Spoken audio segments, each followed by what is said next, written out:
Hello बच्चों, let's read this question. The question says, in the following questions, a statement first is followed by a corresponding statement second. The following statements choose the correct one. Both statement first and second are correct and statement second is correct explanation of statement first. Both statement first and second are correct and statement second is not correct explanation of statement first. Statement first is correct and statement second is incorrect. And D is statement second is correct and statement first is incorrect. Statement first is there is only one way of arranging spheres in one-dimensional closed-packed structure, and statement second is in one-dimensional closed-packed arrangement the coordination number is 2. बच्चों इस question में हमें दो statements दी गई हैं और हमसे पूछा गया है कि क्या ये दोनों स्टेटमेंट सही हैं या फिर गलत है। क्या एक स्टेटमेंट सही है या फिर गलत है। अगर दोनों सही हैं तो क्या स्टेटमेंट सेकंड करेक्ट एक्सप्लेनेशन है स्टेटमेंट नंबर फर्स्ट का। फर्स्ट ऑफ ऑल बात करते हैं इस क्वेश्चन में हमारे पास की कंसेप्ट में। की कंसेप्ट क्या होगा बच्चों हमारे पास अरेंजमेंट ऑफ स्फेयर्स।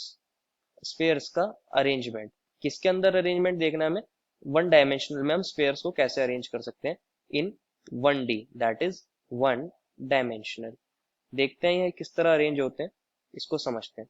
बच्चों वन डायमेंशनल का मतलब क्या होता है हम एक पर्टिकुलर डायमेंशन में ही अरेंज कर रहे हैं। हमारे पास मैक्सिमम 3 डायमेंशन हो सकता है। वन डायमेंशन में हम जनरली ऐसे दिखाते हैं एक पर्टिकुलर एक्सिस का लाइक एक्सिस। और अगर मुझे कोई अरेंजमेंट 2 डायमेंशन में दिखाना होता है तो मैं दो एक्सिस कंसिडर करता हूँ। एक्स एक्सिस भी कंसिडर करता हूँ और वाई एक्सिस भी कंसिडर करता हूँ। और अगर मुझे कोई अरेंजमेंट 3 डायमेंशन में दिखाना होता है तो उसको मैं 3 डायमेंशन लेके कंसिडर करता हूँ। एक्स एक्सिस दिखाता हूँ, वाई एक्सिस दिखाता हूँ और जेड एक्सिस दिखाता हूँ। तो इस चीज पर डिपेंड करता है कि हमारा अरेंजमेंट कैसा होगा। अगर वन डायमेंशन है तो सिर्फ एक ही डायरेक्शन में दिखा सकते हैं उसको। अगर देखते हैं मुझे स्पेयर्स अरेंज करने हो, कंसिडर करिए मेरे पास ये स्पेयर्स हैं। एक स्पेयर ये रहा, एक अगेन स्पेयर ये रहा, एक अगेन स्पेयर ये रहा। तो बच्चों मैं इनको एक लाइन में ही अरेंज कर सकता हूँ, एक लाइन में ही अरेंज कर सकता हूँ। इस तरह का हमारे पास अरेंजमेंट हो जाएगा। अगर मैं इनको ऐसे अरेंज कर दूं कि मान लीजिए ये हमारे स्पेयर्स हैं और ये हमारे पास अगेन स्पेयर्स हैं, तो मैं इनको कितनी डायरेक्शन में अरेंज कर रहा हूँ, मैं इनको ऐसे भी अरेंज कर रहा हूँ और इनको ऐसे भी अरेंज कर रहा हूँ। तो ये 2 डायमेंशन हो जाएगा। इस टाइप का अरेंजमेंट हमसे क्वेश्चन में नहीं पूछा गया है, हमसे पूछा गया है वन डायमेंशन का। तो वन डायमेंशन में सिर्फ एक ही डायरेक्शन में आप अरेंज कर सकते हैं। तो यही एक पॉसिबल अरेंजमेंट है। एक ही अरेंजमेंट ऐसा पॉसिबल हो सकता है जिसके अंदर आप वन डायमेंशन में अरेंज कर सकते हैं। तो हमसे स्टेटमेंट फर्स्ट में कहा था there is only one way, तो ये वाली स्टेटमेंट बच्चों करेक्ट है। और सेकंड स्टेटमेंट में कहा गया था in one dimensional close packed arrangement the coordination number is 2, कि क्या कोऑर्डिनेशन नंबर 2 होता है वन डायमेंशन के अंदर। इसको भी देख लेते हैं, 1D लिख सकते हैं इसको। 1D मींस वन डायमेंशन और ये हमारा 2D था, दैट इज 2 डायमेंशनल अरेंजमेंट।